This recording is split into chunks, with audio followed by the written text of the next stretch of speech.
নিজ বাসভৱনত তেওঁলোকে নিজৰ নামঘৰত এগছি চাকি জ্বলাই আমাৰ জাতীয় শ্বহীদসকললৈকে যাতে নিজৰ শ্ৰদ্ধাঞ্জলি আগবঢ়াই বা জ্ঞাপন কৰে। কেবিনেটত আমি মূলতঃ আজি শ্বহীদ দিৱসৰ বিষয়ে আলোচনা কৰাৰ কাৰণে সমবেত হৈছিলোঁ। কেইটামান সিদ্ধান্ত লোৱা হৈছে, মই আপোনালোকক জনাব খুজিছোঁ। আমাৰ NHM নেশ্যনেল হেল্থ মিছনত কাম কৰি থাকোঁতে যদি কোনো কৰ্মচাৰী মৃত্যু হয়, আমি তেওঁলোকৰ পৰিয়ালক 5 লাখ টকাৰ এককালীন এটা আৰ্থিক সাহায্য আগবঢ়াই আহিছিল। এতিয়াৰ পৰা দুৰ্ভাগ্যভাৱে আমি আশা কৰোঁ কাৰো মৃত্যু নহওক, কিন্তু তেনেকৈ যদি NHMৰ কোনোবা কৰ্মচাৰী মৃত্যু হয়, আমি এককালীন সাহায্যৰ পৰিমাণ আজি 5 লাখ টকাৰ পৰা 7.5 লাখ টকালৈকে বৃদ্ধি কৰিছোঁ। আজি আমাৰ কেবিনেটত অসম চৰকাৰৰ 5খন মিনি ITIত কাম কৰি থকা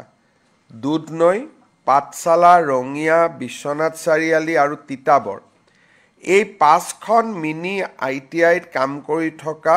কৰ্মচাৰীসকলৰ দৰমহা প্ৰায় 35% বৃদ্ধি কৰা হয় আৰু প্ৰতি বছৰে তেওঁলোকক 6% দৰমহা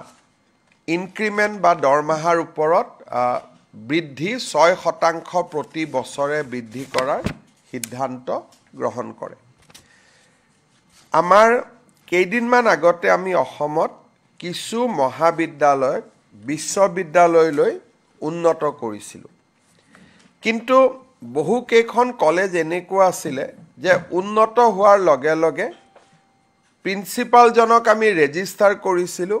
কিন্তু তেওঁলোক ৰিটায়াৰমেণ্টত যাবৰে হ'ল। তাৰ ফলত শিক্ষানুষ্ঠানখনৰ ধাৰাবাহিকতাত এটা বিপৰীত প্ৰভাৱ পৰিব। সেইকাৰণে আমি এই মহাবিদ্যালয়ৰ পূৰ্বৰ অধ্যক্ষ বৰ্তমানৰ ৰেজিষ্টাৰ তেওঁলোকৰ কাৰ্যকাল আমি 3 বছৰ ফিক্স কৰি এটা আজি আমি সিদ্ধান্ত লৈছোঁ। নৰ্থ লখিমপুৰ বিশ্ববিদ্যালয়ত অধ্যক্ষগৰাকী অৱসৰ পাব। কেবিনেটে তেওঁৰ কাৰ্যকাল 3 বছৰ ফিক্স কৰি দিছে, যাতে বিশ্ববিদ্যালয়খনৰ ধাৰাবাহিকতা ৰক্ষা কৰিব পৰা যায়। আজি মিছন বসুন্ধৰাৰ অধীনত ধুবুৰী, গোৱালপাৰা, বঙাইগাঁও, শোণিতপুৰ, লখিমপুৰ, গোলাঘাট, নলবাৰী আৰু বৰপেটাত 660 গৰাকী, শোণিতপুৰ, বৰপেটা আৰু গোলাঘাটত 712 গৰাকী প্ৰাৰ্থীক বা আবেদনকাৰীক ভূমি বন্দোবস্ত দিবলৈ সিদ্ধান্ত গ্ৰহণ কৰে। আজি আমাৰ কেবিনেটত 6 জনগোষ্ঠীৰ জনজাতিকৰণ সম্পৰ্কত প্ৰতিবেদন আৰু প্ৰতিবেদনৰ পৰৱৰ্তী সময়ত হোৱা বিভিন্ন আলোচনা আদিৰ বিষয়েও আমি আলোচনা কৰোঁ। কেবিনেটত আমি কথা বতৰা পাতোঁতে দেখিছোঁ যে আমাৰ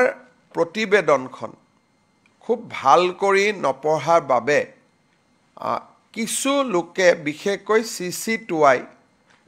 কিছু বাতৰি কাকতত মন্তব্য কৰা বা সংবাদ মাধ্যমত মন্তব্য কৰা আমি দেখা পাইছোঁ। কেবিনেটে বিশ্বাস কৰে যে কেবিনেট কমিটিৰ এই প্ৰতিবেদনখনে 6টা জনগোষ্ঠীৰ জনজাতিকৰণৰ ৰাস্তাও মুকলি কৰিব আৰু বৰ্তমানৰ জনগোষ্ঠীখিনিৰো তিলমানো ক্ষতি নহয়। এই সংক্ৰান্তত যদি কেবিনেট কমিটিৰ ৰিপৰ্টখন বুজোতে পঢ়োতে কিবা অসুবিধা হৈছে, তেতিয়াহ'লে কাৰোবাৰ মনত শংকা থাকিব পাৰে, কিন্তু ভাল কৰি যদি পঢ়ে শংকা থাকিব নোৱাৰে। আজি কেবিনেটে সিদ্ধান্ত লৈছে মন্ত্ৰী ৰণোজ পেগু, কেশৱ মহন্ত, পীযুষ হাজৰিকা 3জনীয়া কেবিনেট কমিটিখনে CC2Iক এক আলোচনাৰ বাবে আমন্ত্ৰণ কৰি প্ৰতিবেদনখন তেওঁলোকৰ আগত ব্যাখ্যা কৰিব, যাতে ইয়াত কোনো ভুল বুজাবুজি ৰাস্তা নাথাকে। কেবিনেট কমিটিৰ লগত বহাৰ পিছত যদি প্ৰয়োজন হয় তেওঁলোকৰ লগত ময়ো আলোচনা কৰাৰ কাৰণে আমি ৰাস্তা খোলা ৰাখিম মূলত আজি কেবিনেটত এইখিনি আলোচনা বিশেষ যেহেতু কালি বিধানসভা হৈয়ে গৈছে গতিকে ইমান একো আলোচনাও নাছিলে অনানুষ্ঠানিক বা আনুষ্ঠানিক এইখিনি আজি আমি আলোচনা কৰিছিলোঁ স্যাৰ 6 শিডিউলৰ ওপৰত কিন্তু আজি কটন বিশ্ববিদ্যালয়ৰ চৌহদতো দেখিবলৈ পোৱা গৈছে তীব্ৰ প্ৰতিবাদ চক ইমান ডাঙৰ সিদ্ধান্ত এটা হৈছে তাৰ তুলনাত দুই এটা জায়গাত প্ৰতিবেদনখন ভাল কৰি নপঢ়িলে অলপ শংকা থাকিব পাৰে আমি বিশ্বাস কৰোঁ যে কেবিনেটৰ তিনিজনীয়া গোটে মাতি আনি কৈ দিলে বা মাতি আনি আলোচনা কৰিলে বা প্ৰতিবেদনখন দেখুৱালে এই শংকাখিনিও নোহোৱা হ'ব কাৰণ তাতে আজি জনজাতিসকলৰ 1% ক্ষতি হোৱা নাই আৰু তেওঁলোকে বিচৰাখিনিয়ে কৰা হৈছে নিবিচৰা একো কৰা হোৱা নাই কিন্তু স্যাৰ নামানো বুলি কৈছে সেই বিষয়টো সন্দৰ্ভত কি ক'ব এতিয়া আপোনাৰ লগত মই কেনেকৈ যুক্তি তৰ্ক কৰিম কোনোবাই নামানো কৈছে কোনোবাই মানুহ কৈছে তেনেকৈ আগতেতো আপোনালোকে কৈ আছিল মৰাণ মতকে নামাতে বুলি আগতেতো আপোনালোকে মোক প্ৰশ্ন কৰিছিল 6 জনগোষ্ঠীৰ হৈ আজিহে আপোনালোকে জনজাতিৰ হৈ প্ৰশ্ন সুধিছে ইমান দিনেতো জনজাতিৰ হৈ প্ৰশ্ন সোধাই নাছিলে সুধিছিল জানো ইমান দিনটো মোক লগ পালে মৰাণে আন্দোলন কৰিছে মটকে কৰিছে আহোমে কৰিছে চুটিয়াই কৰিছে এইবিলাকহে কৈ আছিল হয় নহয় গতিকে আপোনালোকে ভাবিছিল তেওঁলোকে আন্দোলন কৰিব আশাটো মই নোহোৱা কৰি দিলোঁ এতিয়া নিশ্চিতভাৱে বাকী যি মনত আশা আছে এইখিনিও নোহোৱা হৈ যাব চিন্তা কৰিব নালাগে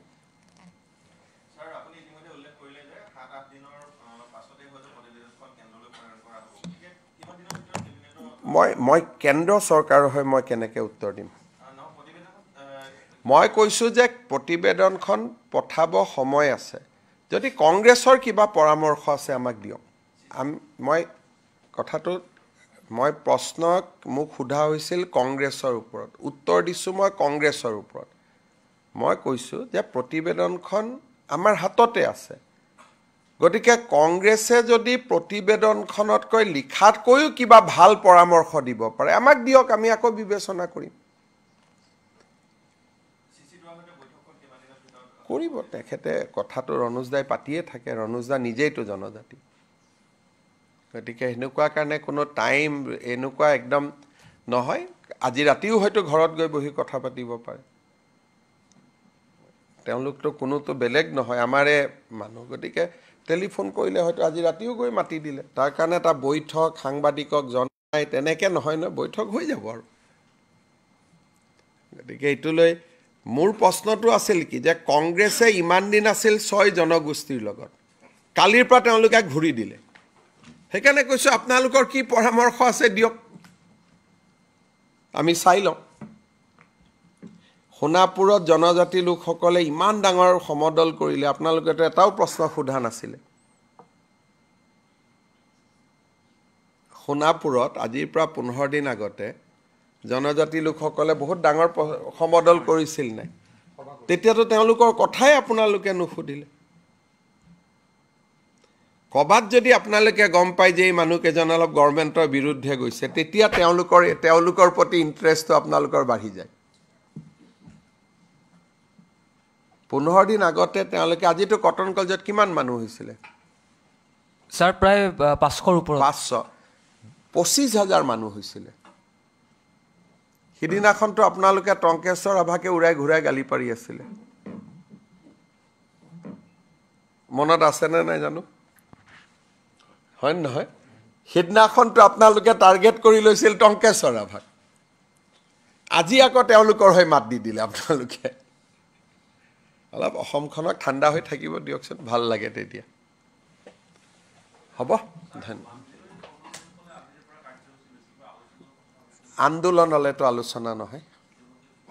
আন্দোলনৰ লগতো আমিতো NHMৰ লগতো আলোচনা কৰা নাই আন্দোলন হ'লে আৰু আলোচনা নহয় আৰু আমি ইলেকশ্যন খেলি ল'ম আৰু ইলেকশ্যনত আমাক হৰুৱাই দিলে হ'ব আৰু এতিয়াতো ইলেকশ্যনটো আৰম্ভই হ'ব ঘৰলৈ আন্দোলন কৰিলে ইলেকশ্যনৰ আগত আন্দোলন কৰিলে আমি কাৰ লগত কি কথা পাতিম গাড়ী নচলালে বেলেগ ইমান অসমত নিবনুৱা আছে বেলেগে চলাব গাড়ীটো চলিয়ে থাকিব গাড়ী নচলাকৈ ক'ত থাকিব